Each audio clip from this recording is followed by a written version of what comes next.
YTN 라디오 김우성의 생생경제. 애청자 여러분 안녕하십니까. YTN 뉴스 FM 김우성 PD입니다. KB금융지주 주주총회에 많은 관심이 쏠렸습니다. 바로 노동이사제 도입 여부 때문이었죠. 이미 유럽 등 선진국에서는 보편적으로 도입됐습니다. 하지만 아직까지 노사 대립이 팽팽한 우리 현실에서는 낯선 제도입니다. 특히 이 노동이사제 도입 부결됐는데요. 대주주 중에서 국민연금은 찬성의 힘을 실으면서 또 많은 변화를 예고하고 있습니다. 노동이사제를 둘러싼 제도적인 이해와 오해, 그리고 경영 환경 전반의 변화까지 첫 번째 인터뷰에서 살펴보겠습니다. 경제톱뉴스 오늘은 김춘동 기자와 함께 청년 취업 상황 그리고 코스피를 앞지르고 있는 코스닥 성장 소식 전해드립니다. 두 번째 인터뷰는 세무조사 이야기입니다. 기업들은 벌벌 떨 세무조사. 사실 조세의 목적이 아닌 정치적 목적으로 악용되기 때문에 세무조사 남용 문제였습니다. 이번 국세행정개혁 민간 TF에서도 조사 결과가 나왔는데요. 한 5건 정도 남용됐다 이런 결과가 발표됐습니다.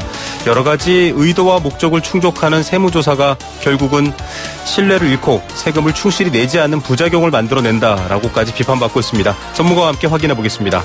경제수사대 오늘은 환율의 움직임과 원화 강세 기조 속에서 수출입 관련 경제 상황 진단해 드립니다. 2017년 11월 21일 화요일 김우성의 생생경제 지금 출발합니다.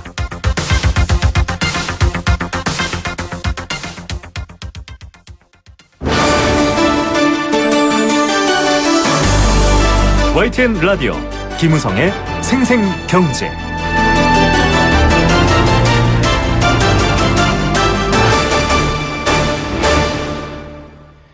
네, 국가의 의사결정은 국회 그리고 정부, 국무위원회 이런 곳에서 이루어지죠.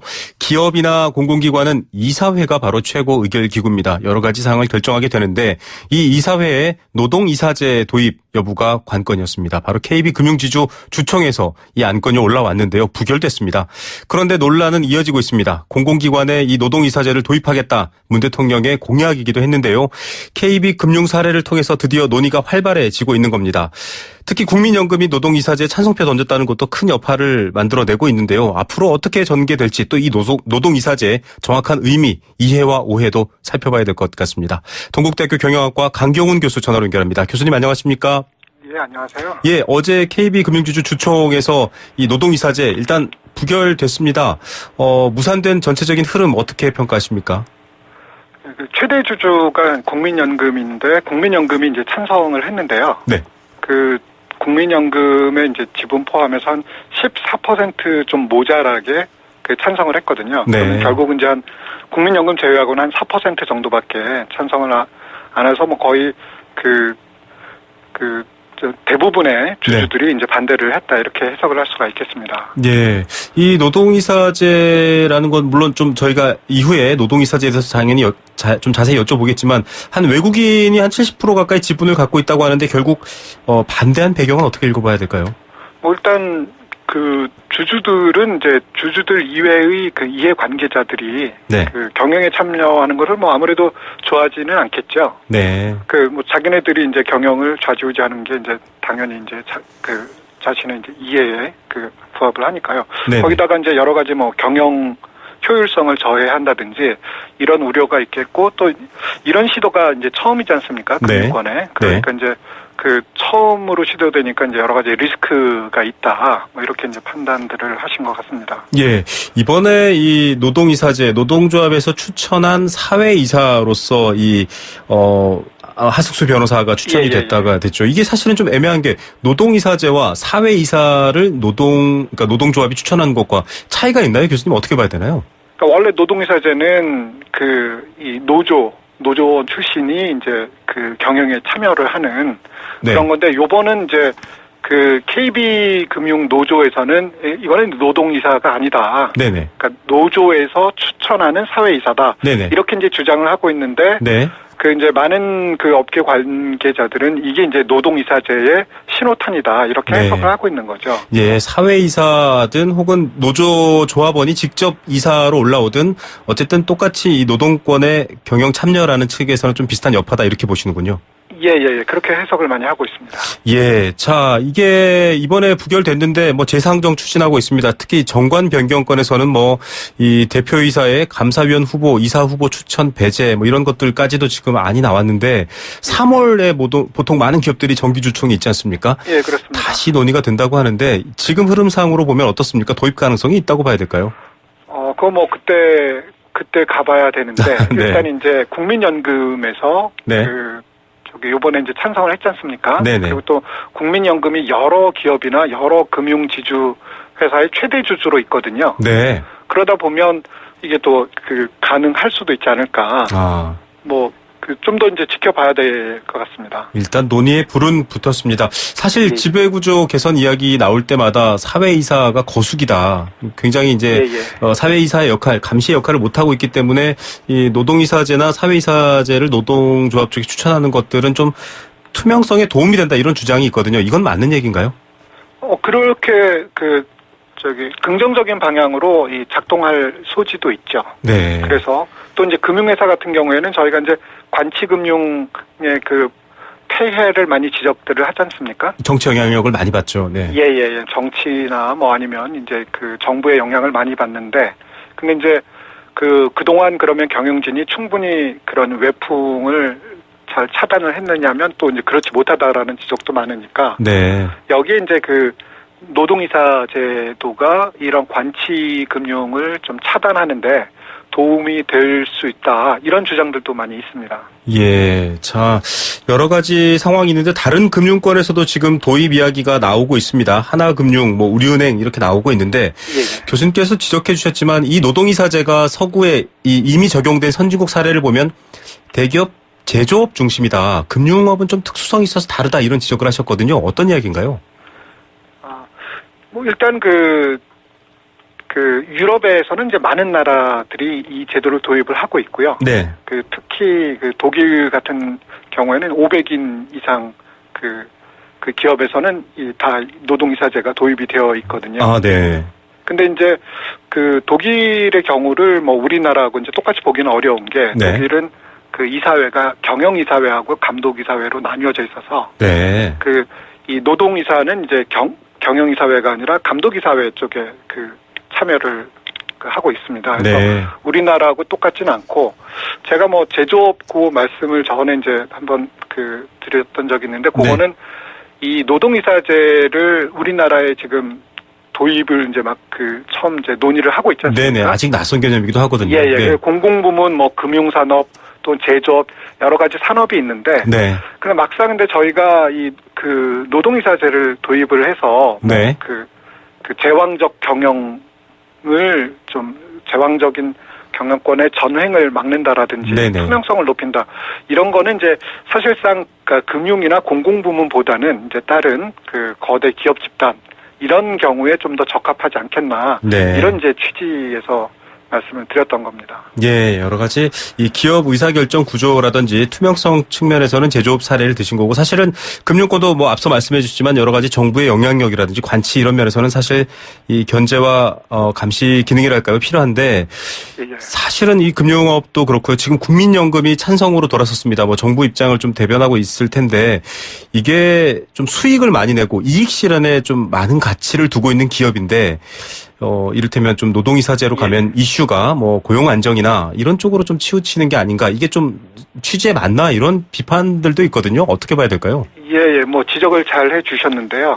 노동이사제가 도입이 돼서 이렇게 이사로 이제 경영에 참여하시는 분들은 아무래도 이제 직원들을 대변하다 보니까 월급을 올린다든지 아니면 고용 안정성에 너무 이제 지나치게 강조를 하다 보면 기업이 구조조정을 해야 되고, 이제 빠르게 이렇게 유연하게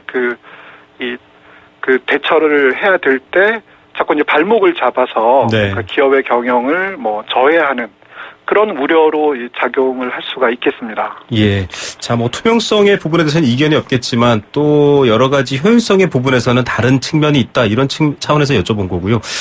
만약에 지금 분위기상은 좀 노동이사제 도입 가능성도 꽤 생각해 볼 수 있다. 지금 교수님께서도 그렇게 전망하셨는데 도입됐다. 그럼 일단 당장 어떤 변화들이 있을까요? 이게 처음에는 뭐 이렇게 그 여러 이사 중에 그냥 그 한두 분이 네네. 들어오시는 거니까 뭐 큰 변화가 없을 것 같지만 사실은 이제 굉장히 큰 변화가 이후에 쭉 이어질 수가 있겠습니다. 네. 그러니까 우리나라도 이제 그동안 오래 이 노사 관계 그 관련해서 그 사측의 권한 그 아니면 그 근로자들의 권한 이 부분이 수십 년 동안 이 정립이 되어 왔지 않습니까? 네. 뭐 그 사이에 여러 가지 갈등이라든가 뭐 그 여러 가지 이제 그 오랜 역사를 통해서 이게 자리를 잡아왔는데 이것을 이제 크게 이제 뒤흔들 수가 있거든요. 네. 그러니까 그동안 이제 그 노동자들은 이제 그 근로 조건이라든지 뭐 부당 노동 행위에 대해서 이렇게 다 보호를 받아왔는데 네. 그 대신에 이제 경영에는 이제 적극적으로 개입을 못했지 않습니까? 네. 근데 이제 요번에 경영에 개입을 하게 되면 그럼 경영 측에서는 그동안 이제 자기네가 요구하지 못했던 여러 가지 이 노동자들에 대한 네. 뭐 해고를 좀 더 쉽게 한다라든지 네네. 뭐 이제 그런 부분을 또 요구를 하고 그러면 저희가 이제 그동안 수십 년 동안 이 자리를 잡아왔던 그 노사 관계가 상당히 그 근간의 바뀔 수도 있는. 네, 분위기가 확 바뀔 수 있다. 이렇게 보시면. 그렇습니다. 그러면서 이제 여러 가지 뭐 좀 혼란스러운 상황이 그 초래될 수도 있겠지요. 예. 사실 좀 긍정적으로 보시는 분들은 이렇게 노동이사제나 뭐 사회이사제의 노조 추천 같은 것들이 실현되면 투명성이 더 좋아지면 사실상 기업 경쟁력이나 뭐 외부 자본의 어떤 평가가 더 좋아질 수도 있다. 그러니까 좀 경영권에 영향을 받거나 이를테면 안정적인 구조가 흔들리는 게 아니라 오히려 좀 새로운 혁신이 될 수 있다. 이런 시각도 있거든요, 교수님. 이런 부분도 수용할 만할까요? 어떻게 보십니까? 그러니까 뭐 좀 전에 이제 그 말씀드렸던 것처럼 투명성 그런 게 올라가고 뭐 금융회사의 경우에 관치금융으로부터 그 관치금융을 견제하고 네네. 긍정적인 그 요소가 있는데 우려할 만한 그 요소도 있다고 말씀을 드렸잖아요. 네네. 근데 이제 어떤 제도를 도입하든지 항상 그게 그 잘 작동을 할지 아니면 그 실패가 돼서 오히려 혼란을 가중시킬지 네. 저희가 이제 지금 충분히 예측하기가 어렵겠습니다. 맞습니다. 사실 이익이 뭐 주주의 이익이냐 노조의 이익이냐 뭐 이렇게 지금 문자 주시는 분들도 있는데 굉장히 첨예한 대립 구도가 있기 때문에 사실은 그런 면도 있겠죠. 네. 자, 운용이 더 어려운 상황인데 교수님께서는 앞서 뭐 독일 사례를 들어서 이 감시 이사회와 또 경영 이사회가 분리되어 있는 상황도 말씀해 주셨는데 좀 이게 제대로 긍정적 효과를 발휘하려면 좀 어떤 보완점들 더 필요할까요? 정리 말씀 부탁드립니다. 예, 일단 뭐 노동이사제를 그 공공부문에 도입하려고 지금 그 기재부에서 그 관련법 개정안을 지금 준비를 하고 있다고 하는데요. 네. 그러니까 노동이사가 어떤 역할을 하고 어떤 권한과 어떤 의무를 갖게 되는지 그런 것들을 좀 더 명확하게 하고 또 이 노동이사와 관련돼서 여러 가지 걸리는 이 규정들이나 조항들이 굉장히 많이 있거든요. 네네. 그런 부분을 좀 충분히 검토를 해서 좀 제도를 성공적으로 이렇게 도입을 해야 되지 않을까 생각합니다. 예, 구체적 실행안이 안 쌓이면 또 갈등의 요소가 될 수 있다. 이런 지적도 많은 분들이 공감하실 것 같습니다. 오늘 말씀 감사드립니다. 예, 감사합니다. 동국대학교 경영학과 강경훈 교수였습니다. YTN 라디오 김우성의 생생경제. 네, 함께 느끼는 우리 경제 공감사전입니다. 애청자 여러분들의 의견 주시면 참 감사한데요. 벌써부터 의견 많이 주셨습니다. 자, 주주의 이익과 노조의 이익 충돌 시 어떻게 할까요? 어렵지 않을까요? 라는 4809님 의견도 있고요. 또 2650님, 국민의 뜻으로 이루어진 국민연금인 만큼 효율성보다는 좀 함께 공존하는 거 찾아야 된다라는 의견도 감사드립니다. 이 노동이사제에 대한 여러분들의 의견 계속 보내주십시오. 단문 50원, 장문 100원의 정보 이용료 부과됩니다. 샵 0945번 문자로 참여하시면 됩니다. 참여해 주시면 추첨을 통해서 도심 속 꿈의 놀이터 일산 원마운트 워터파크 스노우파크 이용권 선물로 보내드립니다. 노동이사제는 말 그대로 근로자 대표가 회사 이사회에 참여하는 걸 말합니다. 앞서 독일의 사례는 좀 다르다라고 얘기했는데요. 이 근로자 이사, 법률과 정관에서 정하는 바에 따라서 사업계획, 예산, 정관 개정 이런 주요 사항에 대한 발언권, 의결권을 행사할 수 있게 됩니다. 타 이사들과 달리 근로자 특유의 이 노동자 특유의 지식과 경험이 포함되어 있기 때문에 여러 가지 노동의 입장을 대변할 수 있다라는 장점도 있지만 또 경영의 효율성, 즉 경영자들의 빠른 의사결정에는 또 여러 가지 이 논의의 장을 넓히면서 조금 지체될 수 있는 효율성을 침해할 수 있다. 이런 우려까지 사실은 있죠. 특히 금융회사 같은 경우에는 조금 더 특수성이 있다라고 얘기를 하긴 했는데요. 앞서 지금 말한 것처럼 이 여러 가지 사회이사 제도라든지 혹은 노동이사제 제도를 통해서 이 투명성 강화를 위한 노력들이 계속 만들어지고 있습니다. 공공기관의 노동이사제는 사실 대선 공약이기도 했고요. 또 여러 가지 사회적 요구도 있는 상황입니다. 하지만 갈등과 또 여러 가지 논란이 더 커진다고 한다면, 부작용이 커진다고 하면 안 되기 때문에 더 첨예하고 세밀한 실천 방안이 필요하겠죠. 노동이사제, 여러분들은 어떤 생각이십니까? 여러분들의 의견도 기다립니다.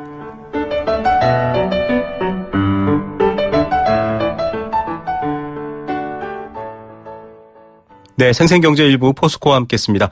캠페인 하나 듣고요. 이 시간 주요 경제 뉴스들 정리해드리겠습니다.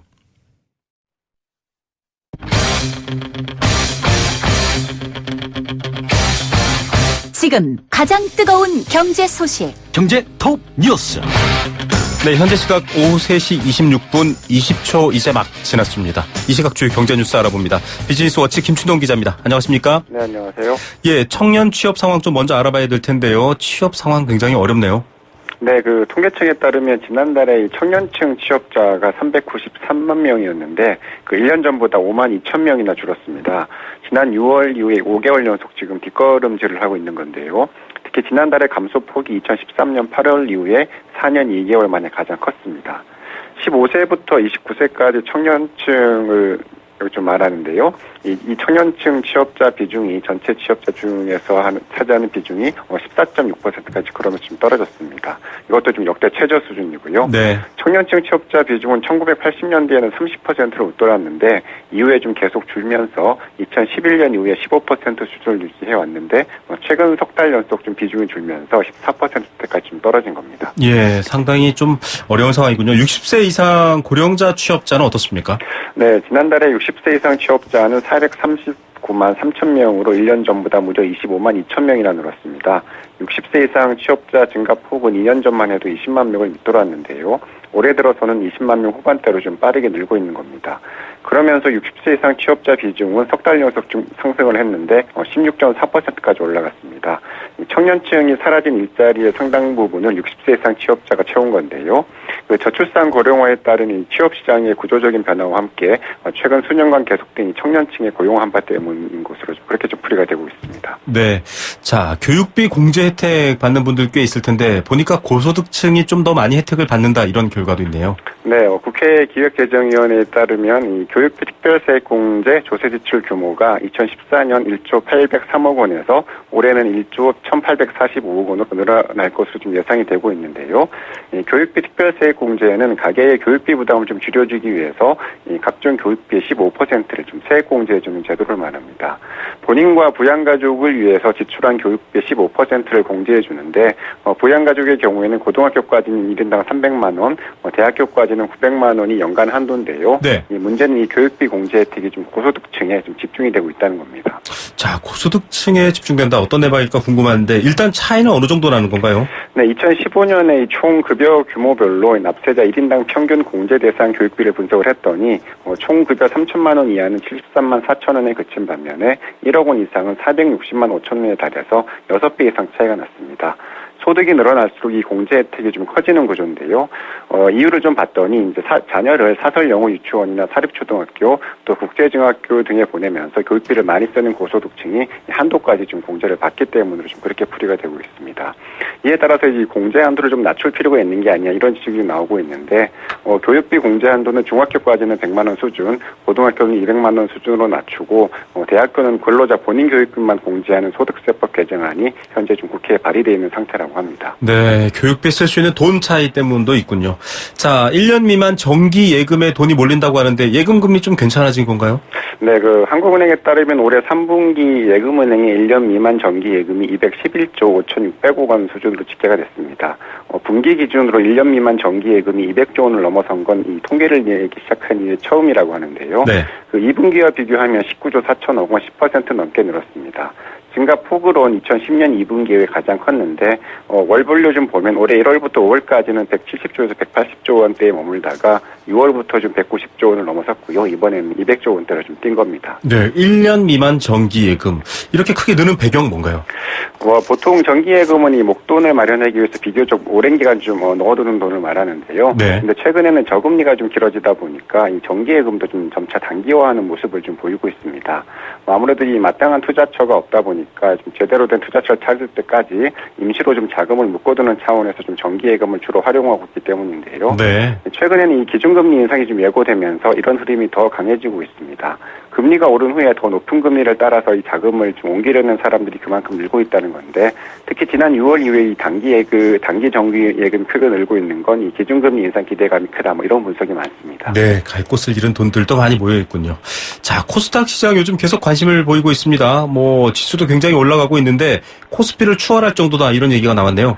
네, 한국거래소에 따르면 이 코스닥의 하루 거래 대금이 지난 14일부터 어제까지 닷새 연속 이 코스피 시장보다 많았습니다. 오늘도 좀 마찬가지로 코스닥의 거래 대금이 더 많았는데요. 네. 이 코스피 지수가 6년여 만에 사상 최고치를 돌파했던 지난 5월 10일만 해도 이 코스닥은 코스피 거래량의 3분의 1 수준에 그쳤었는데요. 네. 최근에는 이 코스닥 지수가 10년 만에 최고치를 경신하는 등 가파르게 오르면서 지난 8일에 한 차례 좀 넘어서 초월을 하더니 최근에는 계속 지금 코스피를 앞서고 있는 겁니다. 네. 올해 코스닥 지수 상승률도 전날 장중 고점을 기준으로 24.97%를 그렇게 하면서 24.87%인 코스피 시장을 좀 앞질렀습니다. 네, 오늘도 지금 장중 790을 뚫었고요. 10년 만에 최고치 얘기 나왔는데 이렇게 인기가 많다 보니까 지금 빚을 내서라도 투자를 하자 이런 분들도 있다고 하는데 어떻습니까? 네, 개인 투자자들이 이제 증권사에서 돈을 빌려서 투자를 할 수 있는데 이 규모가 이제 신용거래 융자 규모입니다. 네. 근데 이게 좀 최근에 크게 늘고 있는데요. 이 금융투자협회에 따르면 지난 17일 기준으로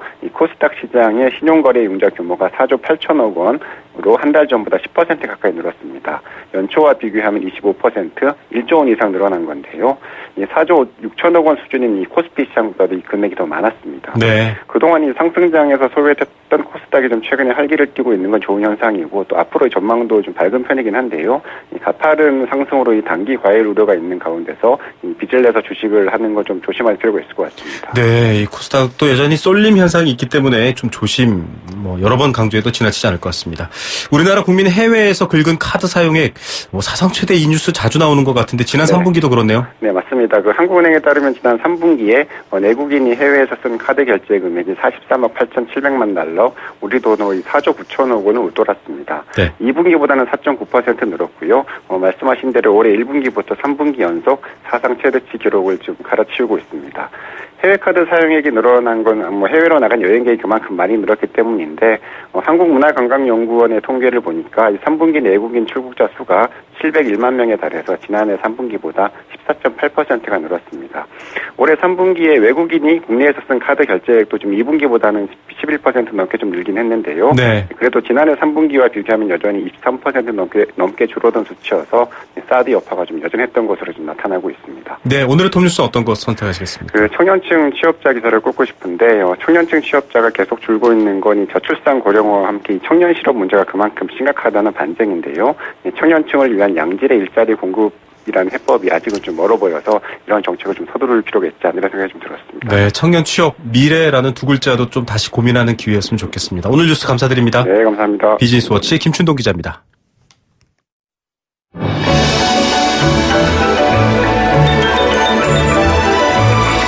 오늘의 경제를 들여다보는 시원한 창. YTN 라디오 김우성의 생생경제 생생 인터뷰.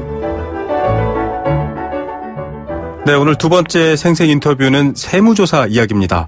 정치 이슈에서 자주 등장하는 단어인데요. 세금 탈루나 문제가 있는 회사나 단체를 조사하는 일입니다.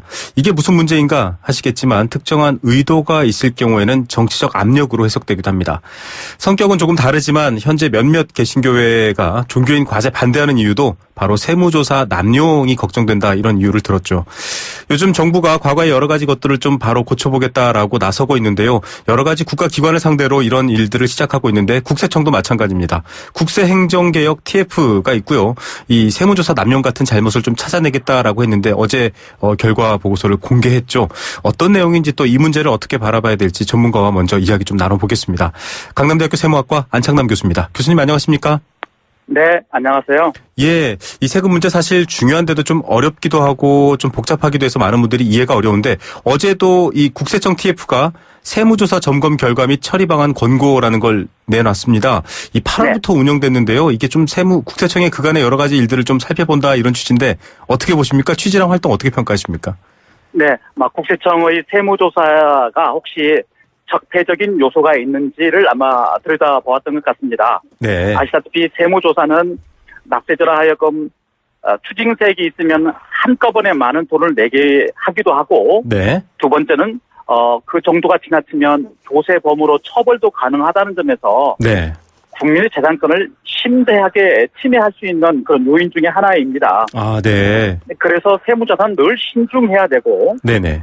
세금 추징 목적보다는 지도적이나 또는 계도적인 목적으로 실시하는 것이 바람직합니다. 네. 그런데 지금까지 우리나라가 거쳐온 세무조사를 보면은 네네. 일부 세무조사의 경우에는 세수 확보 목적보다는 오히려 정치적인 목적, 즉 정치적인 견해를 달리하고 있는 집단에 대한 세무조사를 실시한 경우도 있다라고 생각합니다. 네. 그것을 이번에 한번 보자라고 하는 취지였던 것 같고요. 네네. 의심되는 건 중에서 한 5건 정도가 네.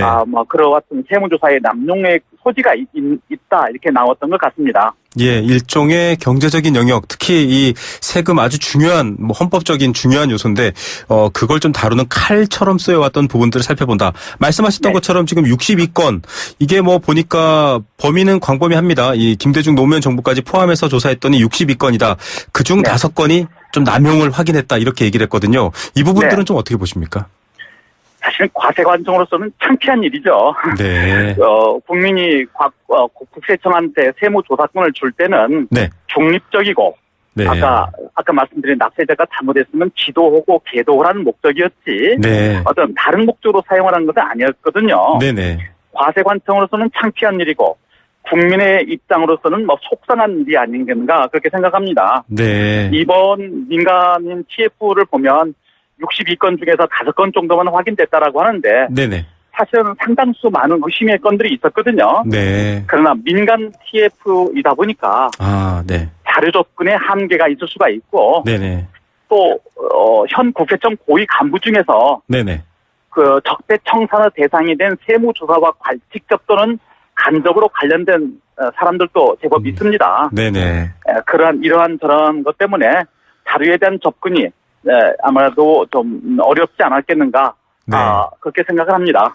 예, 참, 이 민간인들로 구성된 여러 교수라든지 단체에 계신 분들로 구성되어 있는 분들인데 사실 좀 현 야당에서는 이거 너무 기울어졌고 우리를 타겟으로 한 거 아니냐, 왜 MB 정부, 박근혜 정부 때 문제만 다 문제 있다라고 걸었냐, 이렇게 지금 좀 반발하고 있는데 교수님, 지금 TF를 출범해서 이런 활동을 하는 것 역시 좀 기울 수 있다, 이런 위험성이 있다라고 봅니까? 아니면 이 부분은 좀 공히 다 들여다봐야 될 문제인가요? 어떻게 보십니까? 물리적으로 약간 불가능한 점이 있습니다. 아, 네. 과세관청의 여러 가지 자료, 서류 보관 기한이 5년에서 10년 사이입니다. 네. 따라서 지금부터 검토를 해본다 할지라도 상당수 자료가 파기되었거나 네. 그렇기 때문에 접근을 하지 못한 경우도 있습니다. 네. 다만 이명박 정부나 박근혜 정부의 경우는 아직도 문서 보관 연한이 있기 때문에 일부는 가능했으리라고 생각합니다. 네. 자, 이런 어떤 물리적인 환경까지 좀 고려해서 보는 부분, 이게 사실은 직권남용 같은 거는 공소시효가 7년 정도여서 이미 문제가 있어도 해당이 안 되는 것들도 있고요. 처벌을 하기 어려운 부분들도 있고 이런 얘기가 되는데 네. 일반 청취자분들은 이렇게 생각하실 것 같아요. 아니, 아주 눈꼽만큼이라도 잘못한 게 있으면 조사를 하고 들여다보고 하는 게 남용인가? 이게 당연히 조사해야 되는 것 아니냐? 이렇게 생각하실 수도 있거든요. 이거 어떻게 구분해야 됩니까? 남용과 일반적인 세무조사. 아닙니다. 사실 남용은 심각한 위법행위입니다. 아, 세무조사 남용도 위법행위군요. 야, 그럼요. 네. 어린아이가 잘못하면 손바닥 한두 대 때리는 정도가 체벌권의 한도가 되지 않겠습니까? 그렇죠. 근데 어린이를 갖다 잘못했다고 해서 몽둥이로 팬다. 아. 이런 건 이제 체벌권의 남용이 되는 것이죠. 예, 폭력이죠. 네. 그땐 폭력이 되는 것이죠. 네네. 그래서 세무조사도 반드시 정해진 기간 안에 정해진 과세 사업 연도만 보도록 하는 것이 이게 일반적인 것이죠. 네. 그러나 우리나라의 경우에는 사회 제도가 아직도 완숙되어 있지 않아서 네네. 사실은 다들 회사를 열어보면 열어볼수록 다들 그 세금 추징 액수가 나오기는 나옵니다. 예. 그러니까 어디까지 할 것이 사실은 과세관청은 아닐 수도 있지만 네. 그럼에도 불구하고 그것은 과세관청이 자기 일반적인 양식과 상식의 범위 내에서 해야 되는 거거든요. 네네. 그런 점에서 태광실업 같은 세무조사는 사실은 무리했죠. 네. 특정 소수의 기업만 가서 장부를 열어보니까 문제가 됐다. 네. 그러면 그것과 관련된 다른 기업의 그 부분에 한정해서만 세무조사를 했어야 하는 것인데 네.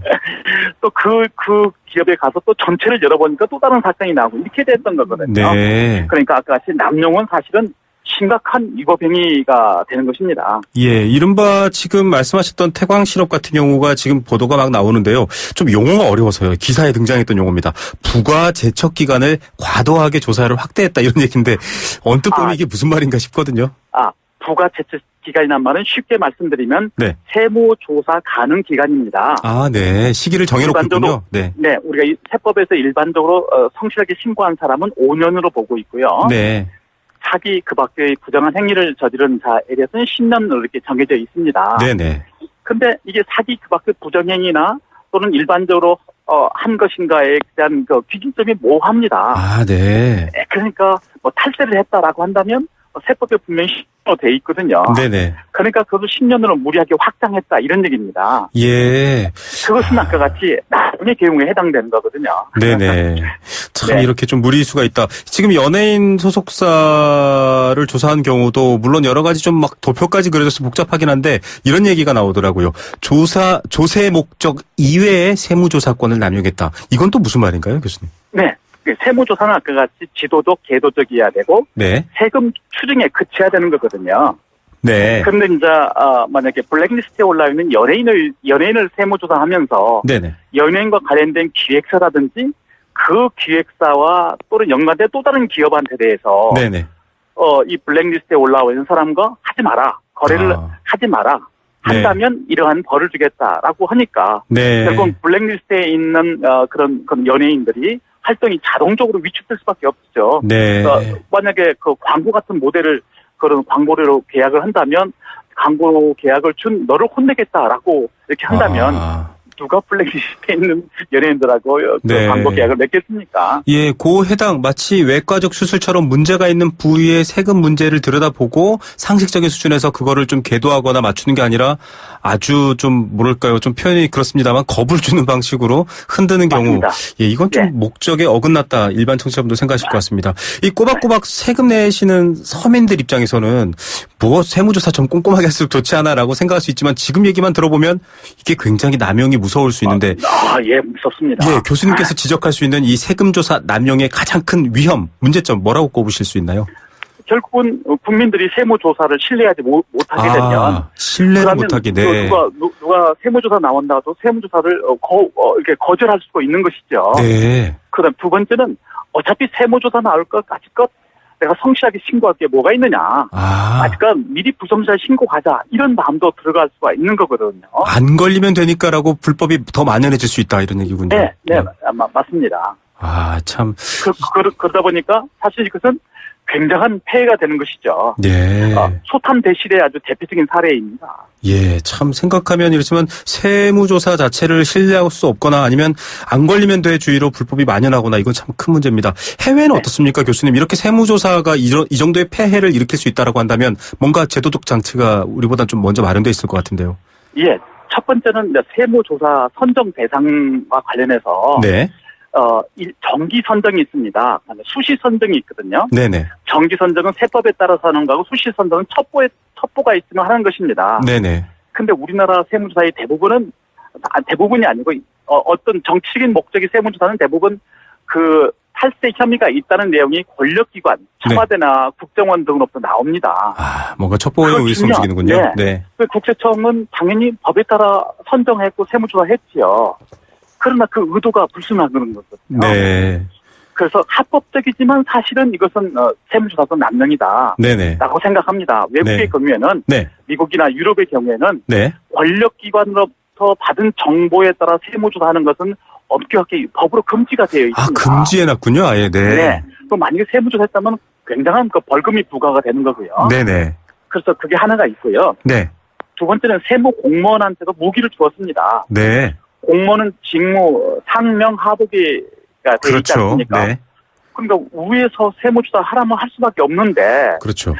외국 같은 경우에는 징벌적 손해배상 제도가 있습니다. 네네. 만약에 납세자가 볼 때 이것은 정치적 목적의 세무조사였다라고 한다면 네. 국가를 상대로 소송을 제기할 뿐만 아니라 네. 담당 세무 공무원에도 소송을 할 수가 있게 해놨습니다. 아, 자기 방어를 해야 될 필요를 만들어놨군요. 네. 네. 그래서 이제 그 규정을 가지고 세무 공무원은 아무리 위에서 정치적 목적의 세무조사를 하라 한다고 하더라도 네. 자기들은 나는 징벌적 손해배상 제도의 그 대상이 되기 싫다. 네. 그래서 세무조사의 거부권이 있는 거죠. 부당한 네. 세무조사 명령에 대한 거부권이 주어지는 것이거든요. 예. 그래서 우리나라도 아까 말씀드린 이 두 가지는 좀 도입될 필요가 있다고 생각하고요. 예. 마지막으로는 이 세무 공무원의 승진인데요. 네네. 세무조사를 잘하면 또 승진을 빨리 시켜주는 풍토가 있었습니다. 아, 그랬군요. 그러니까 무력이 먼저 세무조사를 해놓고 네. 승진을 해놨습니다. 네. 근데 납세자가 반발해서 소송 가면 대법원에 가서 지는 경우가 많아요. 네. 그러면 승진한 사람 다시 또 강등시킬 수도 없는 거고. 그렇죠. 그래서 이 세무조사 실적을 승진에 연계시키는 이런 것들을 이 세 가지만 좀 끊어놓는다면은 네. 정치적 세무조사라든지 세무조사권 남용의 문제는 어느 정도 해결될 수가 있다고 생각합니다. 예, 이 국세청, 이 세무를 담당하는 기관의 독립성, 또 여러 가지 이 문제점들에 대해서 지금 뭐 법적인 규제까지 말씀해 주셨는데, 결과적으로 지금도 우리나라는 이 독립적인 감독위원회 같은 걸 설치해야 된다, 이런 얘기까지 나오거든요. 이게 좀 대안이 될 수 있나요, 교수님? 예, 일정 부분 대안이 될 수 있다고 봅니다. 예를 들면 국세청장을 지금 대통령이 임명하는 시스템이지 않겠습니까? 네. 그러다 보면 대통령 권력기관에 종속이 될 수밖에 없는 거거든요. 네. 그것을 중립적인 위치에 있는 위원회에서 이와 같은 정치적인 세무조사 대상인지를 좀 한번 걸러준다라고 한다면 네.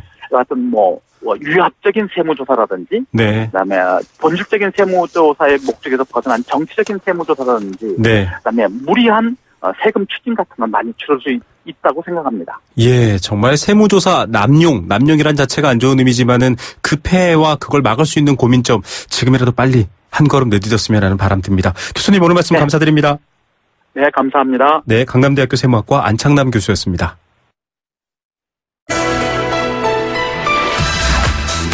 세계 경제가 내 주머니 속으로 경제 도미노.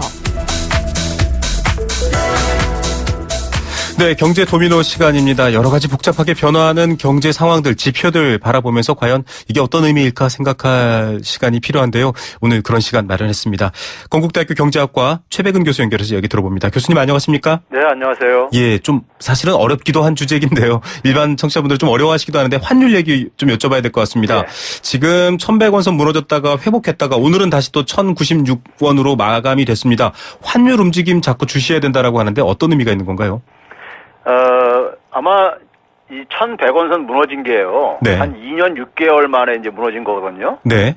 그러니까 이제 사람들의 머릿속에는 그러니까 상당히 오랜 기간 동안에 이제 1,100원대에서 이렇게 쭉 지속되다가 이제 1,100원이 무너지니까 이제 이게 이제 심리적인 좀 이제 약간 이 충격이 좀 있을 수 있을 것 같은데요. 네. 근데 이제 기본적으로는요, 코리아 리스크로 이제 그동안에 원화 가치가 좀 저평가되었던 측면이 있습니다. 네. 그게 이제 좀 정상화되는 측면이 좀 있다고 보고 있고요. 네네.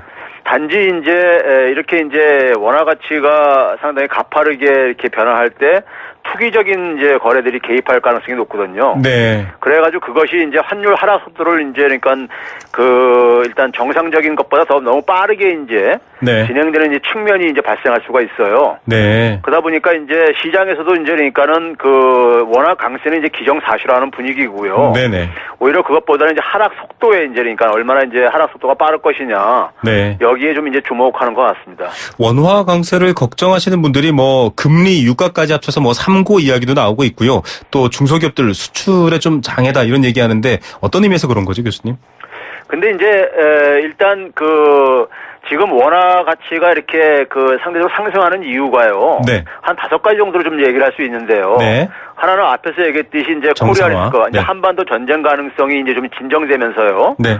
이제 원화 가치가 저평가된 게 좀 상승되는 측면이 있고요. 그 결과로 이제 외국인 투자자들도 굉장히 이제 10월 달에 이제 순매수로 전환됐거든요. 네네. 예, 주식이나 채권 시장에 있어서요. 네. 이제 그런 것들이 이제 환율을 하락시키는 하나의 요인을 작용하고 있고, 그 다음에 이제 경제적인 요인으로 보게 되면 이제 최근에 성장률이 좋게 나오고 있잖아요. 네네. 그러니까 한국 경제에 대한 낙관적인 전망도 이제 반영되고 있고요. 네. 세 번째는 이제 수출도 이제 개선되고 있고 경상수지 흑자 기조가 지속되면서 네. 9월 달 같은 경우는 한 122억 달러나 이제 됐는데 이게 1월부터 8월에 월 평균이 한 62억 달러였기 때문에 이게 한 2배 수준으로 이제 크게 올랐어요. 네네. 그러니까 이것도 이제 그러니까 원화 가치 강세에 이제 기여하는 요인이고요. 네. 거기다가 이제 최근에 한국과 캐나다 간의 통화 스와프 체결했잖아요. 네. 이게 이제 외환시장 안정성 강화에 이제 중요한 요인으로 작용하고 있고요. 네. 그다음에 문재인 정부는 그러니까 사실 이 환율 하락이 네. 오히려 문재인 정부의 소득주도 성장에 오히려 도움된다는 이런 이제 그러니까 측면도 좀 이제 고려하고 있는 것 같고요. 네네. 그다음에 이제 일부에서 이제 수출과 관련해서 이제 우려를 하고 있는데 그렇죠. 저는 너무 우려할 필요 없다고 생각합니다. 왜 그러냐면 올해 수출 호조가 기본적으로 환율, 즉 가격 경쟁력에서 비롯된 것이 아니라요. 네. 해외 수요 확대에서 비롯된 겁니다. 네. 반도체라든가 석유화학에 대한 그러니까 이런 것들은 해외 수요가 증가하면서 된 건데 우리가 이제 일반 사람들은 이제 일부 전문가들 포함해가지고 환율이 이제 수출에 미치는 영향이 굉장히 큰 걸로 생각하는 경향들이 있는데 네. 우리나라 수출에 영향을 미치는 요인 중에 한 85%는 해외 수요입니다. 수요. 실제로 구매하려는 사람들의 문제지 그렇죠. 환율 그러니까 자체가. 세계 경기가 얼마나 좋아지면 이제 그가 되는 게 있거든요. 네네. 그래서 이제 환율이 미치는 영향은 이제 한 15% 이제 안팎분 정도 안 돼요. 네. 그다음에 이제 결국은 이제 환율이 이렇게 하락할 때 타격을 보는 이제 기업들은 수출 대기업들인데 수출 네. 대기업들의 좀 이제 수익성이 좀 악화될 수는 있습니다. 네. 예를 들어서 현대자동차가 3만 달러에 그러니까 1,000대를 만약에 이렇게 팔을 때 네. 그러니까 달러로는 그러니까 예를 들어서 3천만 불이 이렇게 들어올 수 있는데 네. 그게 원화 가치로 하게 되면은 그러니까 그만큼 줄어들 수밖에 없기 그렇죠. 때문에요. 근데 이제 우리나라 이제 이런 환율 상승으로 인해 가지고 수익의 대부분이 5대 대기업에 집중돼 있어요. 네. 그런 점에서 수출에는 큰 영향을 안 미치면서 수출 대기업들의 좀 수익에 좀 이제 부정적으로 영향을 미칠 가능성이 있고요. 네. 반면에 이제 환율 하락은 내수 강화라든가 특히 이제 가계의 실질 구매력에는 도움이 됩니다. 네. 거기다가 이제 소득 분배에도 긍정적으로 작용하는 측면이 있습니다. 네. 가계 입장 속에서는 사실 환율이 하락하게 되면은 네. 우리나라 원화 가치가 상승하게 되면은 수입하는 제품들이 물가가 싸게 떨어지죠. 구입하는 네네. 것이니까요. 그만큼 이제 주어진 소득을 가지고 더 많이 소비할 수 있게 되는 거죠. 네. 그런 점에서 이제 그러니까 환율 이 하락이 수출에 이렇게 부정적인 영향을 미칠 것은 제가 볼 때는 지나친 기우라고 생각합니다. 예. 자, 내수 진작에 도움이 된다. 이 수입 물가가 떨어지기 때문에 좀 여러 가지 소득 주도 성장에 좀 발을 맞출 수 있다라는 긍정적 측면도 얘기해 줬는데 당국 개입이나 속도 조절 얘기 앞서 말씀했지만 이게 빠르게 오르느냐 낮게 완만하게 오르느냐 교수님도 말씀해 주셨는데 그런 필요성 지적도 있는데 이런 부분은 어떻게 봐야 됩니까? 이게 이제 박근혜 정부하고 이명박 정부 같은 경우는 이제 상대적으로 환율이 우리나라 원화 가치가 좀 하락하는 걸 좀 선호를 했었어요. 네네. 상대적으로. 근데 이제 문재인 정부는 이제 소득주도 성장을 얘기한다면은 정계 정책의 연장선에서는 그러니까 원화 가치가 상승하는 것을 그렇게 그러니까 우리가 이렇게 억제할 필요 없다고 이제 보는 입장이 될 것이고요. 네네. 그다음에 미국 입장 속에서는 또 외환시장 개입을 또 반대하고 있잖아요. 그렇죠. 그러니까 이게 이제 상호 충돌하지 않는 부분이 있습니다. 네. 그래서 이제 정부에서도 공격적인 개입을 하지 않을 것이라고 저는 보고 있고요. 네네. 단지 단기에 이게 이제 투기 세력이 개입을 해서 하락폭이 굉장히 클 경우에 이게 이제 부작용이 굉장히 이제 크게 나타날 수 있거든요. 네. 그럼 투기 세력의 개입은 차단하는 게 필요합니다. 네. 특히 이제 투기 세력에 의해서 외환시장 불안정성은 통화 주권의 차원 속에서 이거는 적극적으로 대응을 해야 되는 것이고요. 네. 정상화 차원에서 그러니까 완만하게 그러니까 원화 가치가 강세하는 것은 저는 불가피한 측면이 있다고 생각합니다. 예, 정상화 측면과 이 투기적 차원은 좀 분리해서 좀 봐야 될 필요가 있을 것 같습니다. 네, 여러 가지 얘기가 나오게 있는데 뭐 여러 가지 가계 부담과는 좀 거리가 있다 이렇게 최종적으로 정리해 볼 수 있겠네요, 교수님. 그렇죠. 가계한테는 사실은 그러니까는 부정적인 측면보다는 긍정적인 측면이 더 많습니다. 네. 긍정적인 측면이 많기 때문에 오히려 그러니까는 이 내수를 강화하는데 그러니까 좀 이제 도움되는 측면이 있고. 네. 단지 이제 그러니까 대기업들의 수출이 증가한다고 해가지고 이것이 그러니까 가계 경제에 미치는 영향이 굉장히 제한적인 걸 생각한다면은. 네. 그렇게 지금 환율이 지금 그러니까 1,100원 선이 그러니까는 수치에 어떤 걸 집착을 해가지고 1,100이라는 숫자가 무너지다 보니까 굉장히 좀 네. 이제 그 충격을 전달하는 얘기들이 있는데. 네네. 근데 저는 이거는 그냥 정상화 측면 속에서 우리가 사실 2014년도 같은 경우 보게 되면 1,100원 밑에서 거의 1년 내내 이렇게 유지된 적도 있었고요. 네. 노무현 정부 말기 때는 그러니까 900원 돼 있었어요. 그렇죠. 그런 측면에서 보게 되면은 네. 지금 그러니까 원화 가치가 그러니까는 지나치게 그동안에 그러니까 저평가돼 있었던 측면을 우리가 좀 이제 생각할 필요가 있습니다. 네, 우리 경제 과제가 놓인 전체적 맥락에서 이 흐름들 좀 읽는 방법 저희도 계속 시각을 확대해 나가야 될 것 같습니다. 교수님 오늘 말씀 감사드립니다. 네, 감사합니다. 건국대학교 경제학과 최백은 교수였습니다. 네, 생생경제 포스코와 함께했습니다. 2650님, 국민의 돈으로 이루어진 국민연금, 국민의 뜻을 대변하는 모습을 지금부터라도 보여주는 게 좋을 텐데요. 효율성 강조하다가 양극화 좀 심해졌습니다. 이젠 효율성보다는 좀 공존하는 거 생각해야 될 때입니다라고 하셨습니다. 국민연금이 워낙 우리 경제에 미치는 영향이 크기 때문에 이런 의견 주셨는데요. 2650님 의견 감사드립니다. 저희가 원마운트 티켓 선물로 보내드리겠습니다. 저는 내일 오후 3시 10분 다시 힘이 되는 경제 이야기로 여러분과 함께하겠습니다. 김우성의 생생경제였습니다.